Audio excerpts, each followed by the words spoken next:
Hello and welcome to another episode of the Investing with IBD Podcast. Justin Nielsen here, your host, and it is October 1st, 2025.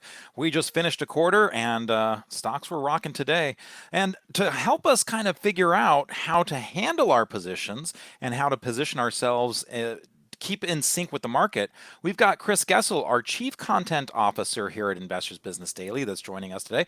He is I often introduce him to my family as my boss, but he always corrects me as "and your friend." So a friend to everybody here. So welcome, Chris. How you doing? I'm doing great. Thank you. Don't move too much. You're shaking your camera. Oh, sorry.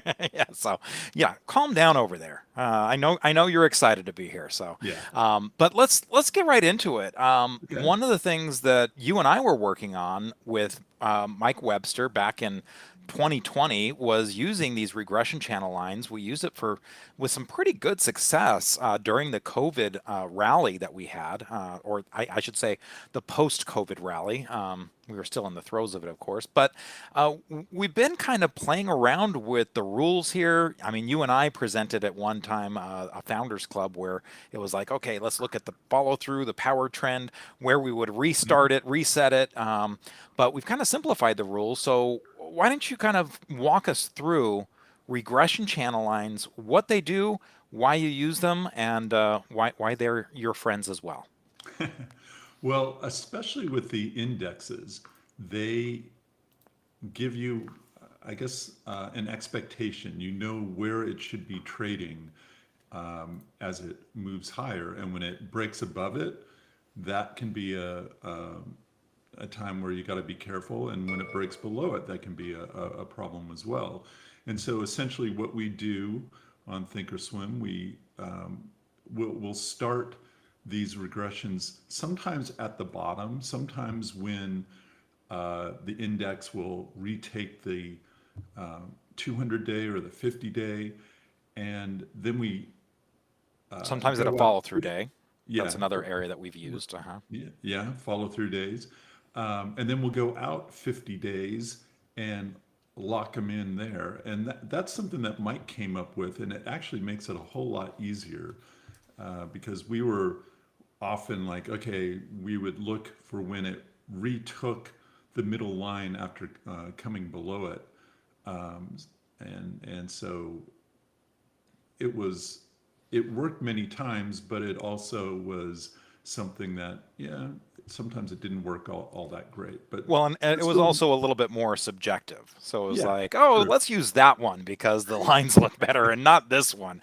So yeah, when you kind of, shut it off at 50 days, that does make it a little bit more uniform, I guess, in the application of the rules. And I should also, let's talk a little bit about why do you want to stop it at some point? Why do you want to have an endpoint to your regression channel line? Well, you want to, well, it's not really an endpoint, it's a anchor point. Let's Anchor point, right? call it that.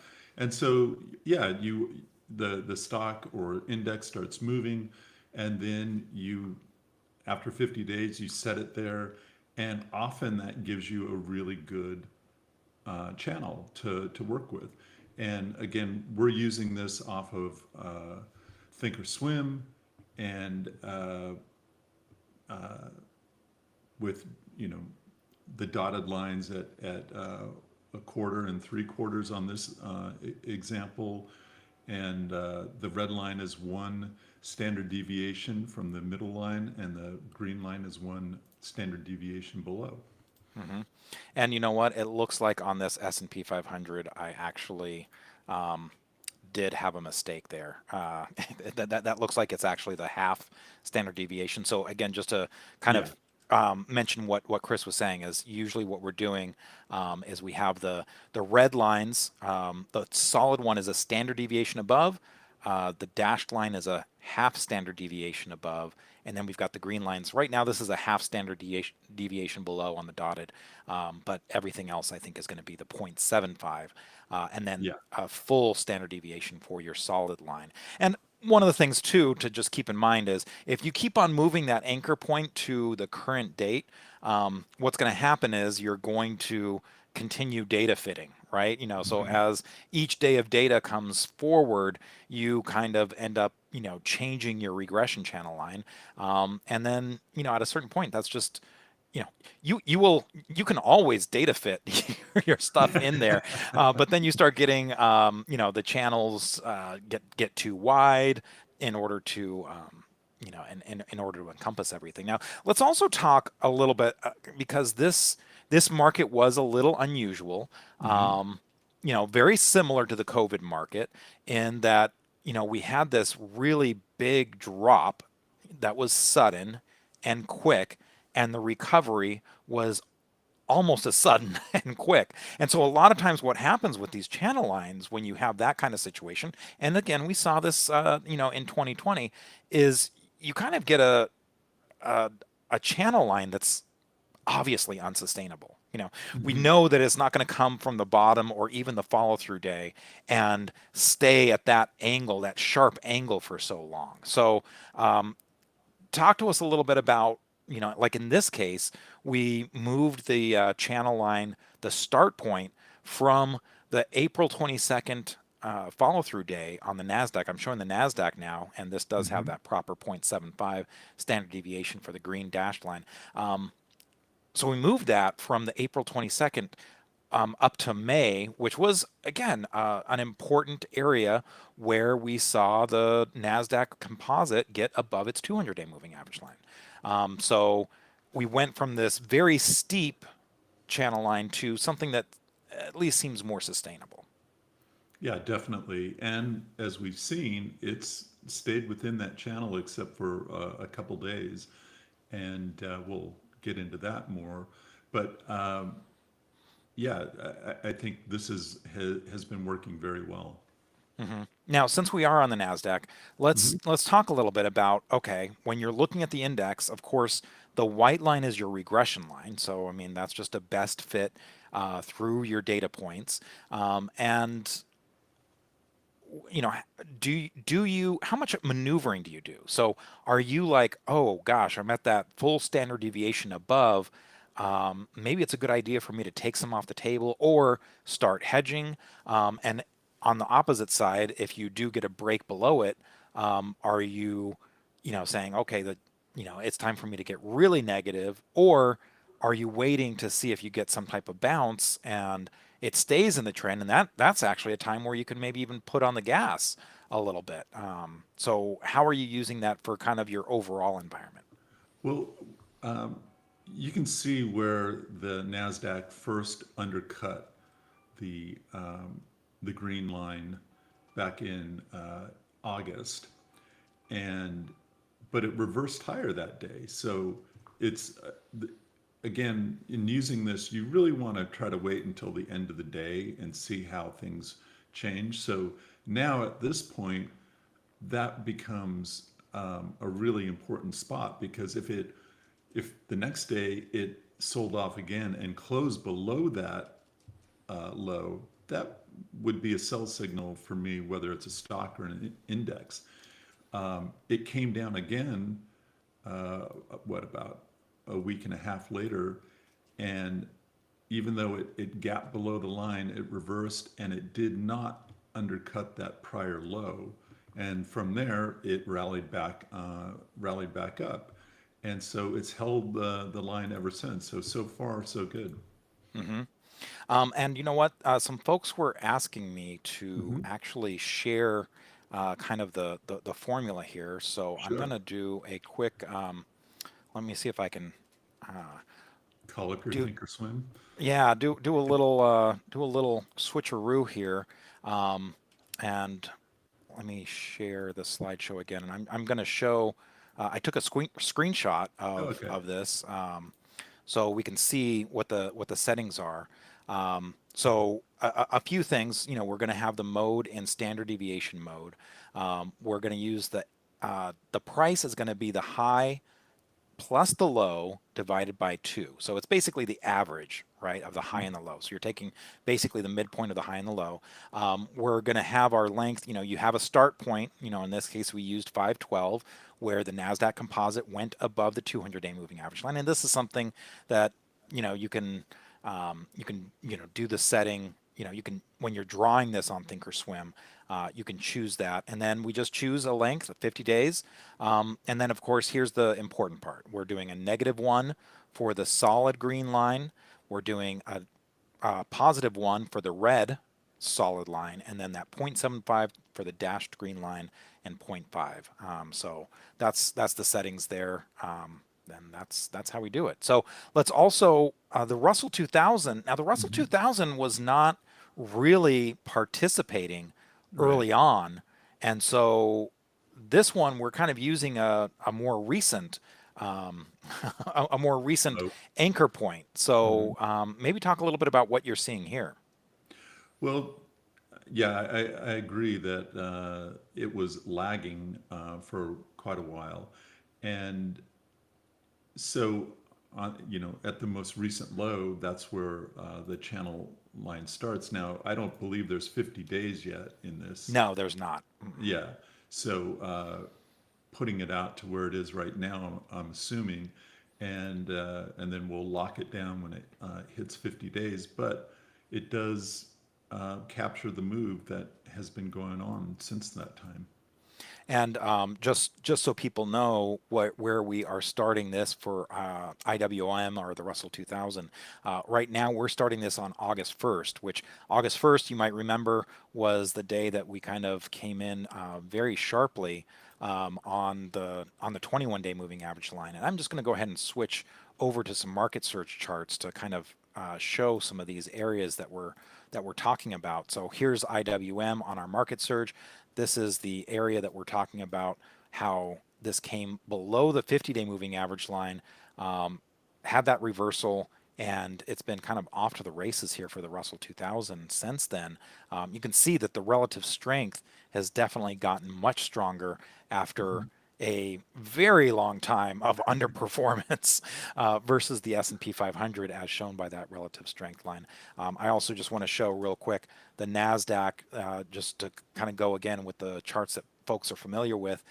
Here was the follow through day on April 22nd, which again had a very steep channel line at first, but we changed that to start our anchor on this move above the 200-day moving average line, and that's where we're getting a much you know a much more sustainable Mhm. rally there. Okay, so what about for individual stocks, or did you have more to talk about on the index side No, in terms of no. how? Yeah, so let's talk a little bit about how to use this for individual stocks, because it's great and everything to kind of have a sense of where you're at in your environment, but the reality is for individual stocks, the hardest part is trying to figure out, okay, when is a good time for me to sell? When is it a good time for me to maybe hedge my position? Mhm. And you talk a lot on IBD Live about hedging, and where is it a good time for me to take my hedge off, or maybe add to my position? So there's all of this, you know, from starting the position to where you exit. There's a lot of in between, a lot of decisions that happen there. So how does the regression channel lines help you with that?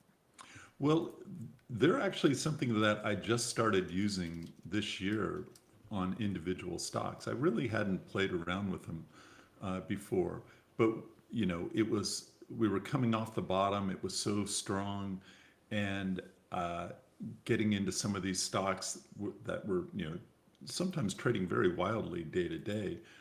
And so that I thought to myself, well, here, let me put some regression channels on these and see how they're doing. And then I mentioned it to Mike, and he goes, yeah, yeah, he's been playing around with that a little bit. And so it was more just, well, let's see how using them on individual stocks works, and are they as helpful as they are with the indexes? And what I found is that they can be very helpful.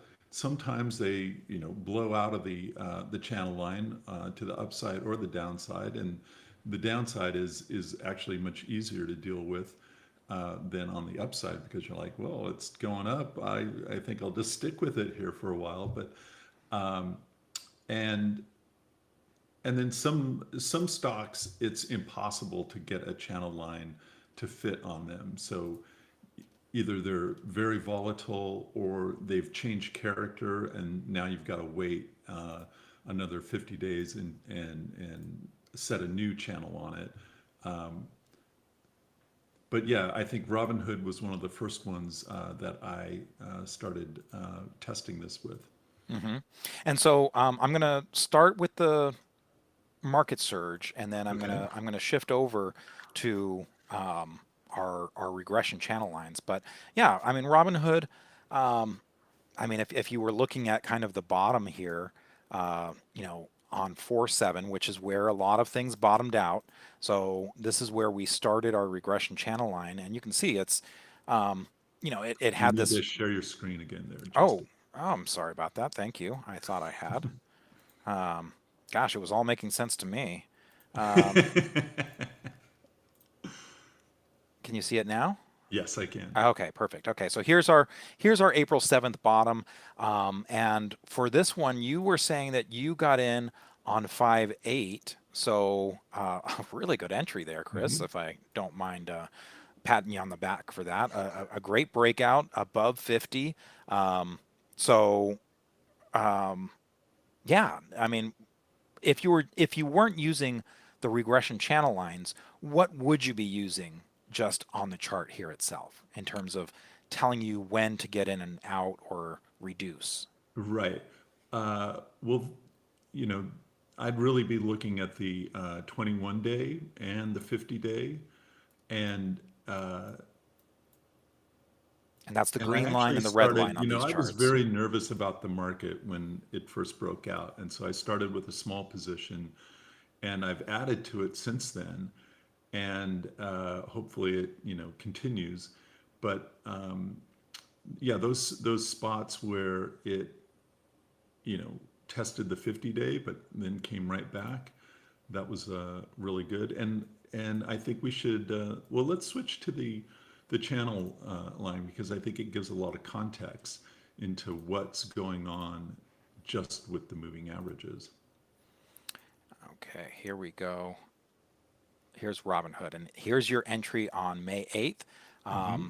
And again, after 50 days, you kind of lock that channel line in, and wow, I mean this you can kind of see it skirting that one standard Yeah. deviation. So what did you do as it started getting, I guess, a little extended in that channel line? Uh, I because I had such a good profit, I just let it go. I didn't do Hmm. anything, and it wasn't that big of a position. And then I think well, I mean that was already a double basically, yeah, by the time it yeah, got up there. So, right. uh, mhm. So yeah, and then after, but what's interesting is once it, especially the second time it touched the upper channel, it came almost all the way down to the bottom line, Hmm. but reversed and then rallied up again. And I'm trying to remember exactly when I did it. It was I was on a business trip and I I was, trading on my phone, and I bought a bunch of shares, thinking it was a different stock, and it turned out to be Robinhood. And it's like, oh, okay. Well, I've been meaning to add to it, and so it was right around that second time that it undercut the lower channel line, and but the good thing is, so you see, I guess in early August or so, it did come below it, and Hmm. then it closed below it um, about what 5 days later. It tested that low again, but reversed higher, and then there was a really nasty day where it came well below the prior two lows, but closed above both of them, and so I just held on to it, and then the next day it gapped up. I think I might have added more. No, it was a little bit later. Once it came back down to the bottom regression line and started moving higher, and so I added more there. And then just this past week, I mean, the the big bars have been that I was not expecting action like that Right. at this point. But even with those two bars, it's, we haven't hit the top of that regression channel. And today was an inside day, which makes sense. I mean, those were two really large days. It seemed hard to believe that it would just continue going. And so I think with this one, because I've got such a cushion on it now, if it breaks the top, the top line, the red line, I will let it go. And then if it really starts getting extended from the moving averages, then I will probably hedge it because I want to hold this for a much longer period and see if I can turn it into a long-term holding. Hmm. And you mentioned the extension above the moving average lines, Hmm. and it's worth mentioning that you've done quite a bit of work, and with our programmer Praveen, using a little bit of AI to kind of determine, what's kind of a normal extension. Right. It's worth mentioning, and you know what, I forgot to mention that Robinhood is, I do have a position in this myself. You obviously do as well, since you've been talking about your position, but I do as well. The this was 42% above its 50-day moving average line here on the 18th of July. It on this peak here, it was only 23% above the 50-day because this sideways action allowed the 50-day moving average line to catch up here. Hmm. And now, I mean, yesterday it was back to 27.9% above the 50-day moving average line. So are you using an extension above the 50-day, above the 21-day, above the 10-day? What do you? It's the 10-day that I look most closely at, and the reason for that is Charles Harris mentioned to me years ago, maybe 20 years ago, that he would a lot of times he would uh, become concerned when a stock got 20% above its 10-day moving average. Now, a lot of stocks can go much further above that level, and we were seeing stocks that were going 30 and 40% above their 10 days during COVID. But one of the easy ways to do it, and you don't need AI to do this, but when you're looking at a chart, just go and check the spots. How high was it above the 10-day before it started correcting? Mhm. And a lot of times you'll come up with the general trigger that usually results in a pullback. And so that's another time where I will put on a hedge on a stock that I'm interested in holding, and then usually wait until it comes down to the 50-day and get support. And the great thing using puts to do this is you're better off at the 50-day than you were at the top because the put gains more value than the stock loses because the Mhm. delta keeps rising. Mhm. Worth mentioning that, to your point here at 113.44 on the 18th of July, this was 10% above the 10-day moving average line. And this is the biggest I think I saw on July 2nd, 15% Yeah. above the 10-day moving average line. So certainly not at the 20% level, but that seems to be kind of an area of extension there. Yesterday, this was 13% above the 10 Hmm. day, so getting up there. Um, let's take a look at Credo as Okay. another example. And this, of course, has been one of the stocks that's just been, again, such a nice trending above the 21-day moving average line. It did come down here at the 50-day moving average line, which actually ended up being, I guess, an opportunity to buy it on this Right. reversal Yeah. because it had a 50% move in just a few weeks from that entry and that bounce off the 50-day moving average line. So Well, let's talk to us a let's little take a bit about. look at. Oh, I'm sorry. Yeah, go ahead. Let's take a look at the weekly chart, and just Okay. to kind of understand how the stock moves, and maybe if you can zoom out a little bit so we can see more of the Okay. So I changed it to a So best fit. yeah. Don't tell Mike. So when I was looking at the stock, it seemed to me this is really a swing trading stock. It had a nice move uh, in late 24, and but a lot of the other moves were fairly short, and uh, sometimes there were big gaps down. So I was really looking at this as a swing trade, and maybe I might you know yeah, maybe go for a double, but I was always aware that this can have some really violent pullbacks. So with that in mind, let's go to the regression. Okay. Switching over. You're making me earn my money here, right? So here's Credo. Okay.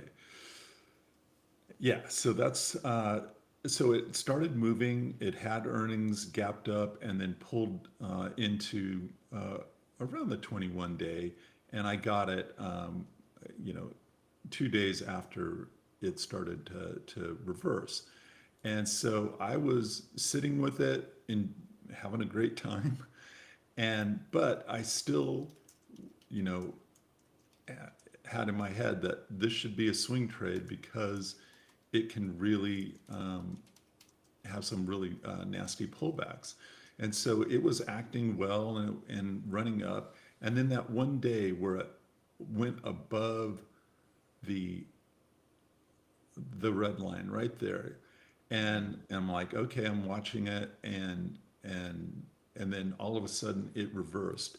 And before, I think I sold it even before, maybe when it touched the high of the day before, I sold everything. And so I, made a good profit. And then over the next week or so, it came down to the bottom of the regression line. But it was kind of off of my radar at that point, and I completely missed the reversal there, and and the run up. I wish I hadn't, but you know, that's just what happens sometimes. There's so many things going on, and you miss a turn. And so since then, it went above it again, and now has come below it. So it'll be interesting to see how it handles that, and is this really maybe the beginning of a new base, and may go sideways for a while. Hmm. Now, when something gets that far out of the trend, either on the upside or the downside, at what hmm point do you say, okay, this trend line isn't containing it anymore?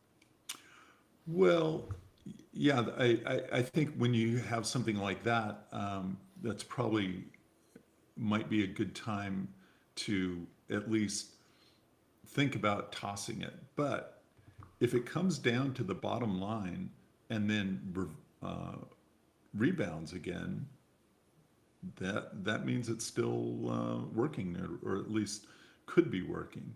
But for me, if I had been holding that, and especially when it reversed, that's not the worst reversal off the top, but maybe the third day down, that was a big wide bar and all over the place. That's Hmm. where I probably would have hedged it had I still been holding it. Hmm. Makes sense. Um, okay, let's take a look at another one. Now, GE Vernova, this one seemed a little steep and unsustainable, when it Yeah. first came out there. And I do have the arrow showing where you entered this. hmm Um, and I believe that was May 8th, if I remember correctly. Right. Um, so this did spend a lot of time, not even coming up to that top line. But I guess Right. when you're that steep, maybe that's not as important, right? Yeah. So it was acting really well, and it came, I guess in is that June, it came down and tested the bottom line, and then had on earnings gapped up again and was acting really well. And so then we started testing the green line again. And on that day, So you can see where bobbed below it a few days and reversed. But on that day where the arrow is pointing, it undercut near the close the prior low. And so for me, that was like, okay, this is not working. I'm getting out. And since then, it's gone sideways. So it was a Hmm. good exit, and that's kind of the logic that I do. You know, if they reverse, I'll give them another day and see if they can hold it. And in this case, 2 days later, it lost it. And so that's why I got out of it there. Now, at this point, I think this regression is done. Right. And, maybe this will make a base. And when it breaks out, you might start a new regression on it. But it's still one I'm watching, but not real eager to get in right now because I think it needs to build a base and break out. Yeah. And it's hard when there's so many things that are looking better and the relative strength line starts looking poor on something. Hmm. It's real easy for these to kind of drop off your radar because there's so many other shiny new things. Sienna, this is one that was kind of an interesting start here, and now it looks like this one is getting to the top of its channel line. But Yeah, you exited this earlier. right. And Um, this one, again, because of the way the stock had never made a sustained move before, it had a pretty good move in the last half of 24. But yeah, so you can see that it had a long history of that was its best move. And a lot of times it would run up and then roll over or stair step its way higher. So again, I entered this thinking, okay, this is going to be a swing trade for me. mhm. And that entry, remind me again, was It was oh actually on 512. 512. Okay, so we're back here. Hmm. So kind of coming out of this tight area here on Sienna. Um, and Oh, wait a minute. I gave you I was oh, that was looking at I the think that wrong was chart. the okay. Yeah, that seemed like a kind of a strange place to Yeah, I enter. know. I'm sorry about You're that. better than that. 714. How's that? Okay, That's a that's better. making more sense. Yeah, so that's coming out of this bounce off the 50-day moving average line. Yeah. So a And I nice love flat those. base. Yeah, Yeah, I love those early entries in flat bases or not consolidation. quite a flat base, 18% depth, so a little Okay, bit deep. so Hmm. close. Hmm. But yeah, when you get support at the 50-day and you're breaking a trend line within the base, that's often a really good entry. Yeah, it was almost like a little mini cup with handle. And yeah, let's go ahead and go over to the regression, back to the regression channel line here, and you can talk a little bit about did this come into play for you on the regression channel line? Um, so here was your entry basically, um, Right. and you exited fairly early. It doesn't seem like it was doing anything wrong there. So what kind of Well, caused but the exit? it was a close below the 21 day. Okay. And Hmm. so again, I was looking at this as a swing trade and and it lost the 21 day and it's like, I'm out. And then it came down, got support at the bottom line. And I was looking at it and thinking, oh yeah, but earnings are coming up soon. And actually it would have been a good, I mean, that re-entry there would have been a really good spot because that got support right at the 50-day, and then it ran up, gapped up on earnings, and has been running ever since. And now it's right there at the top of the Hmm. line. So if let's say I had held it at this point, I'd be watching it. If it goes over the line and then loses that top red line, that's where I would hedge it. Hmm. Makes sense. One more of some of your trades here that you've been using these lines on.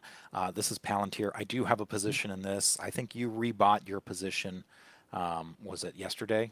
Um, Yes. yeah, and I think yeah, I bought it then too because we put it on Swing Trader, so I had to wait, the 30 minutes and all that. But you got a really nice entry here at 100, and Hmm. this one, you had a little bit of a move down underneath the regression channel line here, but where looks like you had already gotten out of this one. So what was going on there? Right. You know what? I don't have it in my list of trades. I'm not sure why. Um, Let me see.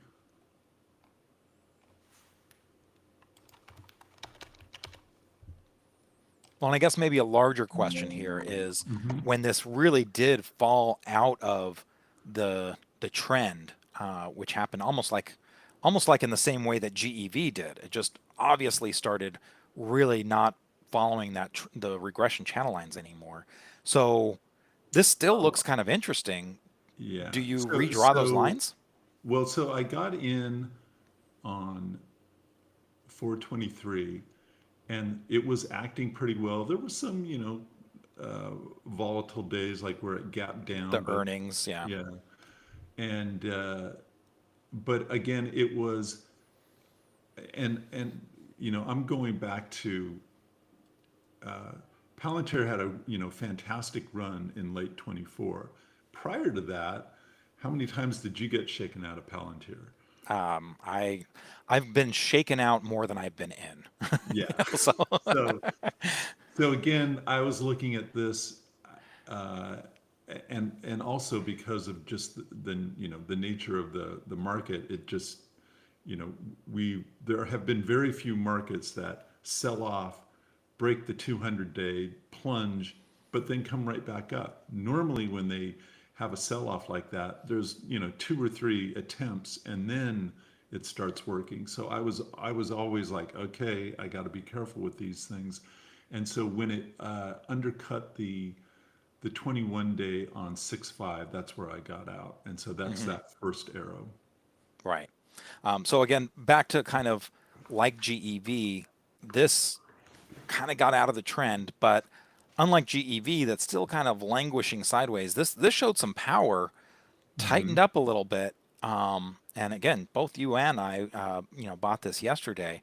So do you redraw the lines, or how do you handle this now, or do you just start using different rules? Well, I think at this point, even if you use the low, we don't have 50 days yet. Hmm. And if you use the breakout, well, it's going to be a lot longer than that. Hmm. So, like 2.5 months almost. So, at this point, I'm not really looking at it and using this channel any longer. I think we're going to have to wait for a new one to Hmm. appear. Okay, we're going to do some rapid fire, and then we're going to get into some other stocks that you think are setting up potentially. But this was CLS. Hmm. Again, this one kind of popped up above that trend line a couple times. Um, Anything worth noting on this? And testing the lower Yeah. line as well. Well, I think this is a good example of, uh, it's had a phenomenal run off the bottom, then gapped up on earnings. And, it would have been, if you had tried hedging it right away when when it lost the line, that would have been tough. But the second one that went, all the way down to the bottom, got Hmm. support, take off the hedge, and since then it's been acting really well. Now it's gotten a little, especially lately, it's gotten a little wild, and if it really does break out of this consolidation here, it'll be out of the channel again. So maybe you might have to redo the channel at this point if it makes a new high. Hmm. Fix Comfort Systems is another one that, I mean, this one's still in the channel. It's been just kind of Yes. going ping ponging back and forth. Yeah, this is a great example of how, it can really give you the confidence to sit with something because it, it closed one day below it, but that didn't really, there was, other lows, and then it had a really bad day, but reversed. And then after Hmm. that, it just retook it, and on earnings, it gapped up, tested it again, I guess in the beginning of September, and now it's just right in the middle of the channel. Hmm. ALAB, certainly one that we've been talking a lot about. When this, had a few tries at 100, finally this one worked and uh, stayed in the channel pretty well, pretty nicely, but just seems like it got out of there and hasn't quite shown the strength Yeah, to put I it mean, back up. this one would be, if I had been in this, you know, I probably would have been, if I hadn't taken profits, uh, when it went midway through the channel because it was just moving so fast and then it just started selling off so hard. Hmm. I probably would have gotten shaken out on the gap down, and that did not look good. However, that green line that first broke through I'm sorry, the bar that broke through the green line and then reversed, it's held above that low ever since. So those lows have tested it, but it has not closed below it. Hmm. And it was close today, but Pulled it out in not the that end, huh? I'm looking to jump into this right now, but it'll be interesting to see how this plays out. Hmm. And then another big winner, especially lately, the data storage, whether it's STX, WDC, or SanDisk. Yeah, this has just recently gotten above its this trend line. But I mean, is that a sell signal, or do you start saying, "Hey, what if this? What if I can get a little bit more out of this?" Because you can a lot of times see these stocks break the upper channel line and continue going. So, how much do you let it go, or do you wait for the downside reversal, or at what point do you start hedging a little bit? Well, I think at this point, if it just continues and gets really extended from the 10-day, then I might be using that as my trigger and waiting for the first reversal that looks bad, and that's when I would hedge it. Right now, I'd sit with it at least for as long as it can continue acting well. But yeah, this has been a remarkable stock, and even when it broke below the lower part of the channel, it never undercut that first low on earnings. So, Hmm.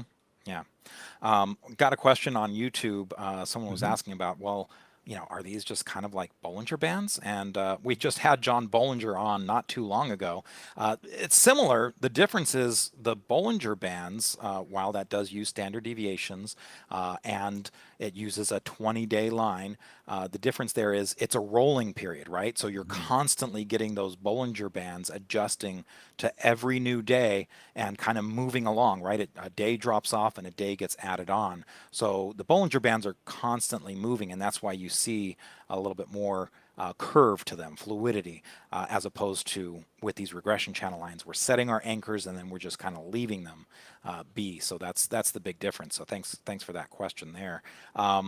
Chris, just to wrap things up, Mhm. any stocks that you want to cover in terms of things that have been looking interesting to you, or any like market thoughts? Again, we kind of got into this period for a little bit where it seemed like we were, um, we've had some dips, we've had some sideways action, but I mean, at least today, it seemed like kind of no harm, no foul, game on, type Yeah, thing. it was, yeah, it turned out to be a remarkable day.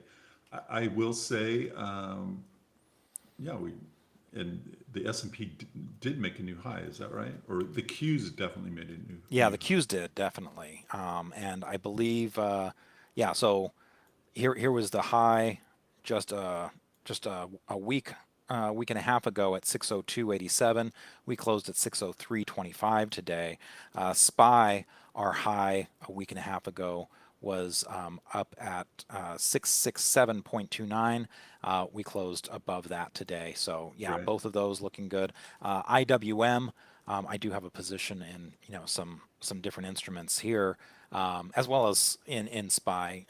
That did get support at the 21-day moving average line, but that has a ways to go to its high. I mean, not a huge amount, but and the Nasdaq a little bit under its the Nasdaq Composite, that is a little bit under its all-time high of 22,801. But the fact that we kind of cleared the last couple days certainly spoke very highly for the Nasdaq today. Yeah, definitely. And I've been, adding quite a bit of exposure over the last week or so. Hmm. And, we talked about Palantir. That looks like, especially if it can follow through from here and really break out, that would be great. Zscaler is another one that I bought yesterday, and it had a really strong move off of April, and unlike Hmm. a lot of other stocks, this one based rather than just Right. going up. So that tells you it's not quite as strong as the others, and you can see that RS line is nowhere near its high, but it's trending above the moving averages. And again, uh, it got support at the 50-day, and that caught my eye, and then it really was looking strong even when the market wasn't doing a whole lot. So that one, I'm not sure, you know, how this is going to act. I mean, if it if it loses the 21 day and I'm not more than 10% above it, I'd probably get out of it at that Hmm. point.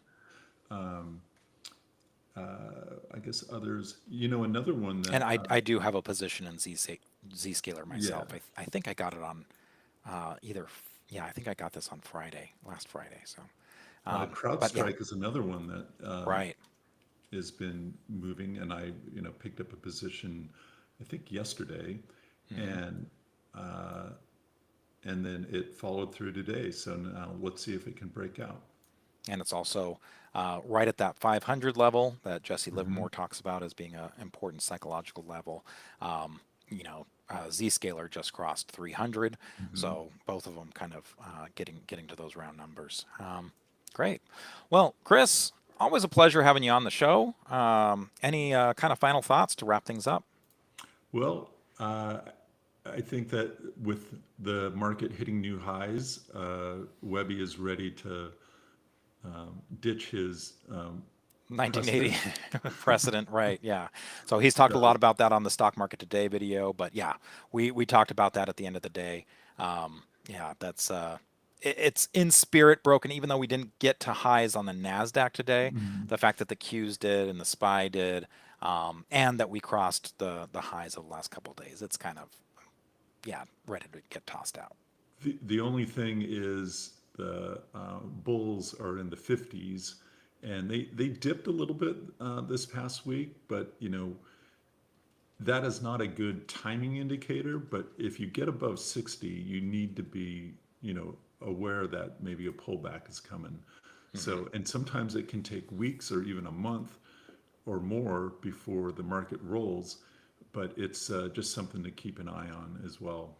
Hmm. Yeah, much better. I think the bottoms, those Yeah. psychological market indicators, where the bearishness gets excessive. What bearishness? What? Yeah. So well, yeah, when that gets excessive, that's or those crossovers a little bit easier. But yeah, it's often tough. As usual, the tops are much tougher to call a lot of times than the bottoms. But yeah, well, great stuff, Chris. Really appreciate it. We'll get this up and running, and you should jump on Twitter every now and then or X and Get back to sending What's stuff out that? so people hear from you. And then also, I'll be seeing you in person. We have a Founders Club meeting Yes. in Las Vegas, and it's not just open to Founders Club members, so we still have some seats left. If anyone is interested in that, you can go to our website at investors.com and find that. That area in terms of education and events and find out more information if you have any inclination to join us at the Venetian in Las Vegas on October 4th. So thanks again, Chris. Really great having you on.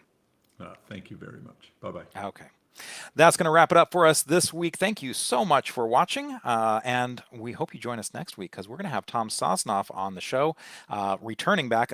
We used a lot of Thinkorswim today, and he, of course, was one of the co-creators of Thinkorswim. Very heavy in the options and futures. Always great talking to him, so it'll be a pleasure having him back on the show. We hope you join us for that. We'll see you all next week. Take care, everybody.